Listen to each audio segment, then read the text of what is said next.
Los voy a llevar a 1947, a los dos primeros días de octubre. Y voy a empezar como si fuera un cuento, pero no es un cuento. Esto pasó.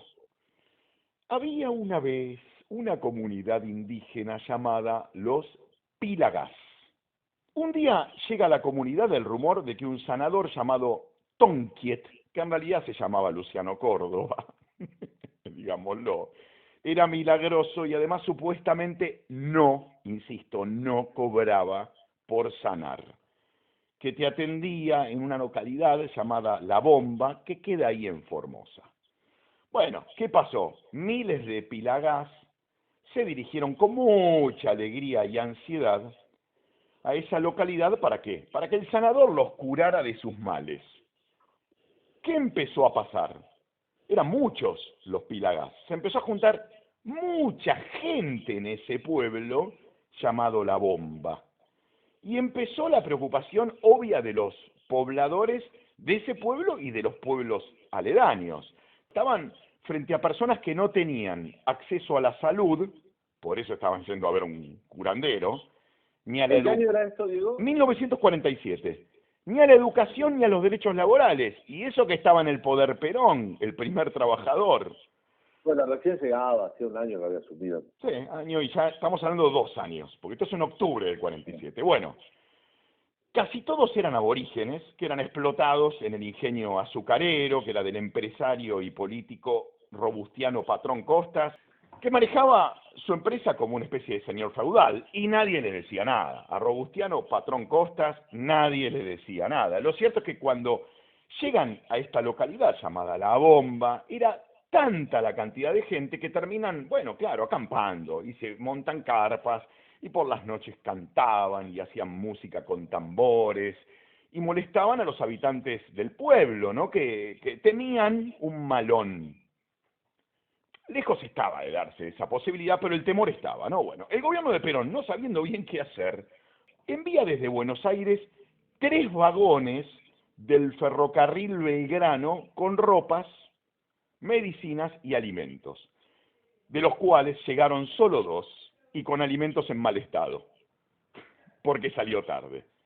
Y estuvo bajo el sol, lo que provocó que intoxicaciones masivas y hasta muertes. Es más, después se descubrió que algunos alimentos estaban envenenados, venían con gamexane. Nunca se supo si de origen o en la mitad del camino. Bueno, como los indios se intoxicaron y algunos murieron, se pusieron cabreros. Digo indios porque así lo llamaban en aquel entonces, y enojados decidieron quedarse en señal de protesta también. Además, querían ser atendidos por este curandero. Bueno, el 10 de octubre por la tarde, efectivos de la Gendarmería Nacional, por orden del gobierno nacional, ya no les tuvieron paciencia y dispararon con fusiles y ametralladoras pesadas contra la multitud. De acuerdo a los testimonios de los sobrevivientes, la matanza y la persecución de las familias por el monte se extendió durante semanas, matando por igual a mujeres, adultos, niños. Los persiguieron como si fueran animales hasta dar con ellos y exterminarlos. Para que se den una idea, un avión despegó desde la base militar del Palomar en Buenos Aires, cargó en el aeropuerto de Resistencia una ametralladora Colt y se unió a la represión con los resultados que, bueno, todos imaginamos. El ministro del Interior de Perón, Ángel Borlengui, que era socialista y mano derecha de Perón, el número 2 del gobierno, un tipo con mucho poder, que avaló durante el reinado de Perón la tortura y la ejecución de opositores, dijo que se trataba de un levantamiento indígena y que, escúchate esto que es hermoso, no fueron tantos. Los muertos no fueron tantos. Lo cierto es que murieron miles, muy pocas familias sobrevivieron y fueron capturadas y obligadas a trabajar como peones, vigilados por la gendarmería en distintas estancias e ingenios. La prensa argentina no solo ocultó, sino que un día después de la matanza habló de un malón indio que atacó el pueblo de las Lomitas fuertemente armado, porque las Lomitas estaba ahí nomás de la bomba, cosa que no pasó. Hoy ya se sabe la verdad, porque mirá este dato, el 6 de julio de 2019, o sea, hace muy poquito, el juez federal Fernando Carvajal sentenció que se trata de un delito de lesa humanidad y ordenó medidas de reparación. Y declaró un delito de lesa humanidad, porque legalmente ahora puede, porque se trata concretamente de un genocidio, y porque la palabra genocidio en aquel entonces ya existía. Recordemos que la palabra genocidio, con su respectiva figura penal, nació en el 44, esto pasó en el 47. Esa palabra, bueno, nos abrimos un poco del tema, la creó un abogado polaco judío llamado Rafael Lemkin, al que hay que hacerle un monumento, lo hizo en los Estados Unidos, porque había huido de la Europa nazi, y de hecho cuando Rafael denunció desde los Estados Unidos lo que estaba ocurriendo en Europa, ¿sabés qué le contestaban los cínicos y cobardes de siempre? ¿Por qué no vas y los denunciás con pruebas en la justicia alemana? Si iba no volvía. Bueno, volviendo al tema, ¿por qué les cuento esto? Porque esta semana en Río Gallegos tiraron abajo una estatua de Julio Argentino Roca.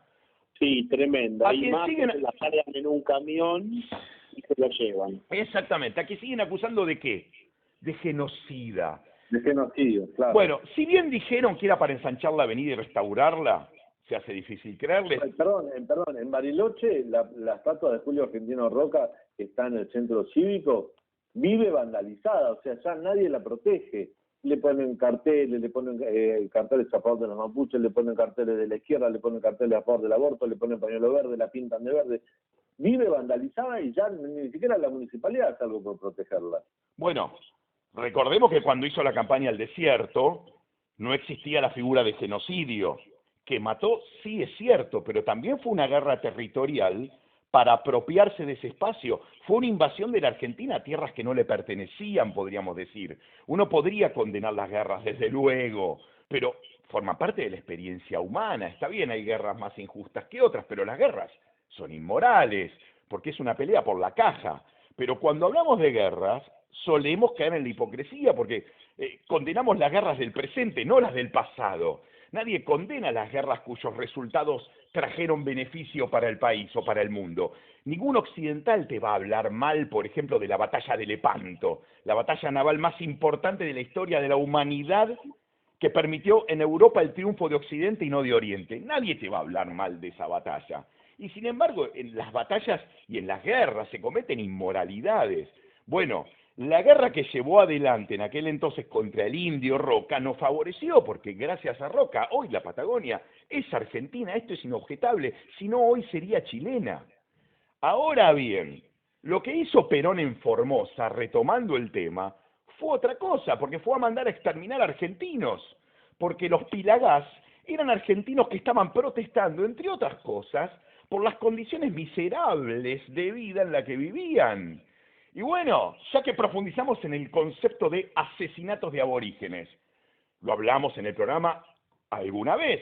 Rosas invadió el sur argentino antes que Roca, y él mismo reconoció haber matado 3.200, el doble de Roca, y cuando lo nombraron héroe del desierto, se habló de 30.000, y Rosas dio el visto bueno a ese número. Y perdón, ¿ustedes lo vieron tirar abajo estatuas de Rosas? ¿Los vieron tirar a los kirchneristas abajo estatuas de Rosas? No. ¿Y saben por qué? Porque era el general favorito de Perón. ¿Y ustedes vieron tirar abajo estatuas de Perón por haber matado aborígenes? No. ¿Y saben por qué? Porque además de ser su creador, es el general favorito del peronismo.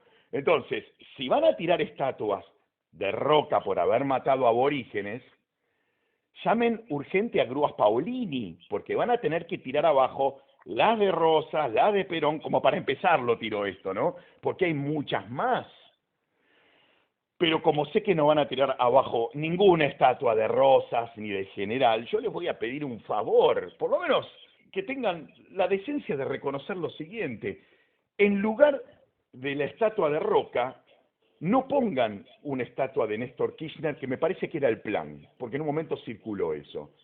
Directamente pongan una estatua que consista en 2 varas, es más, hasta puedan ponerla en la puerta del INADI, en homenaje, ¿saben a qué? A esa doble vara moral con la que siempre se manejan.